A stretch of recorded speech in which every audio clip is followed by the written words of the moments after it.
Big Boss season 7 Anish Anish ശരിക്കും പറഞ്ഞ ഒരു കോമണർ ആയിട്ട് അതിൻ്റെ അകത്ത് വന്ന് ജനമനസ്സിനുള്ളിൽ ഏറ്റവും കൂടുതൽ ഇടം നേടിയ ഒരു വ്യക്തിയായിട്ട് സീസൺ 7 ഒരു കണ്ടസ്റ്റന്റ് ഉണ്ടെങ്കിൽ അത് അനീഷ് തന്നെ ആയിരിക്കും എന്നുള്ളത് 100% ഉറപ്പിച്ച് പറയാൻ സാധിക്കും. അത് ശരിക്കും പറഞ്ഞാൽ ഇന്നലത്തെ ആ ഒരു എയർപോർട്ട് എൻട്രിയിലൂടെ വ്യക്തമായിട്ടുള്ള ഒരു കാര്യം തന്നെയാണ്. മറ്റേത് കണ്ടസ്റ്റന്റിന് കിട്ടുന്നതിനെക്കാട്ടിലും വലിയ ഒരു കിടിലം എൻട്രി ആയിരുന്നു ജനങ്ങൾ തന്നെ അനീഷിന് കൊടുത്തതെന്ന് എടുത്തു പറയേണ്ടി വരും. കൊച്ചിൻ എയർപോർട്ടിൽ വെച്ച് വിന്നർക്ക് പോലും ആ ഒരു തരത്തിലുള്ള ഒരു മാസ് ഉണ്ടായിട്ടില്ലായിരുന്നു. പക്ഷെ അനീഷ് ശരിക്കും മാസായി മാറുന്ന ഒരു അവസ്ഥയായിരുന്നു. ഒരു കോമണർ ആയിട്ടുള്ള ഒരു വ്യക്തിക്ക് കിട്ടുന്ന ഏറ്റവും വലിയൊരു കിടില എൻട്രി തന്നെയായിരുന്നു ഇന്നലെ അനീഷിന് കിട്ടിയത്. അത് മാത്രമല്ല, അനീഷിന്റെ ഇൻസ്റ്റഗ്രാം ഫോളോവേഴ്സിന്റെ എണ്ണം ഒറ്റയടിക്കാണ് ഇപ്പോൾ 1,00,000 കടക്കുന്ന തരത്തിലോട്ട് കാര്യങ്ങൾ മാറിയിരിക്കുന്നത്. അതായത് അനീഷിന് ആകപ്പാട് അതിൻ്റെ അകത്ത് കയറുന്നതിന് മുന്നേ തന്നെ ആ അക്കൗണ്ട് ലോക്ക് ആക്കിയിട്ടിട്ടാണ് പോയത്.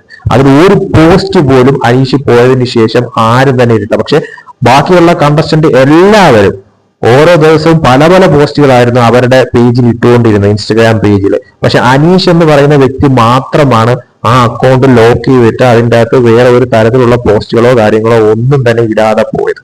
അങ്ങനെ പോയിട്ട് പോലും ആ അക്കൗണ്ടിൽ ഫോളോവേഴ്സിന്റെ എണ്ണം കൂടുകയായിരുന്നു ചെയ്തത്. ശരിക്കും പറഞ്ഞാൽ ഇപ്പോ ഈ ഒരു നിമിഷം അനീഷിന്റെ അക്കൗണ്ടിൽ പോകുന്നതിന് മുന്നേ എനിക്ക് തോന്നുന്നത് 3000-4000 ഫോളോവേഴ്സ് മാത്രം ഉണ്ടായിരുന്ന ഒരു അക്കൗണ്ടില് ഇന്നിപ്പോ 1,00,000 ഫോളോവേഴ്സ് കടന്നിരിക്കുന്ന തരത്തിലോട്ട് കാര്യങ്ങൾ മാറിയിരിക്കുകയാണ്. അതായത് ജനങ്ങൾ അത്രത്തോളം അനീഷിനെ ഏറ്റെടുത്ത് കഴിഞ്ഞിരിക്കുന്നു എന്ന് എടുത്തു പറയാനുള്ള ഒരു കാര്യമാണ് ഉണ്ടായിരിക്കുന്നത്. ഫോളോവേഴ്സിന്റെ എണ്ണം ഇപ്പോഴും വർദ്ധിച്ചുകൊണ്ടിരിക്കുന്ന തരത്തിലോട്ടാണ് ഇൻസ്റ്റഗ്രാം നോക്കുമ്പോഴത്തേക്കും കാണാൻ സാധിക്കുന്ന കാര്യം. അതായത് ഒരു കോമണർക്ക് എത്രത്തോളം ഒരു ഓളം ഉണ്ടാക്കാൻ പറ്റുമെന്ന് തെളിയിച്ചു കൊടുത്ത ഒരു വ്യക്തിയായിട്ട് അനീഷ് മാറിയിരിക്കുന്നു. അതായത് ഒരു വിജയിയെക്കാട്ടിലും ഏറെ ജനഹൃദയങ്ങൾ കീഴടക്കി ജനങ്ങളുടെ മനസ്സിൽ ഒരു വിജയിയായി പ്രഖ്യാപിച്ച ഒരു വ്യക്തിയായിട്ട് അനീഷ് മാറിയിരിക്കുന്നു എന്ന് ഇതിലൂടെ തന്നെ മനസ്സിലാക്കാൻ പറ്റുന്ന ഒരു കാര്യം തന്നെയാണ്.